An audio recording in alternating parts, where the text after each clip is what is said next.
اے ایمان والو، اللہ سے ڈرتے رہو، اور ہر شخص کو دیکھنا چاہیے کہ اس نے کل یعنی آخرت کے لیے کیا سامان بھیجا ہے۔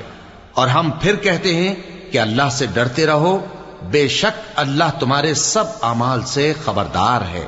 اور ان لوگوں جیسے نہ ہو جانا جنہوں نے اللہ کو بھلا دیا تو اللہ نے انہیں ایسا کر دیا کہ وہ خود اپنے آپ کو بھول گئے۔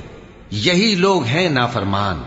اہل دوزخ اور اہل بہشت برابر نہیں، اہل بہشت ہی کامیابی حاصل کرنے والے ہیں۔ اگر ہم یہ قرآن کسی پہاڑ پر نازل کرتے تو تم اس کو دیکھتے کہ اللہ کے خوف سے دبا اور پھٹا جاتا ہے۔ اور یہ مثالیں ہم لوگوں کے لیے بیان کرتے ہیں تاکہ وہ غور کریں۔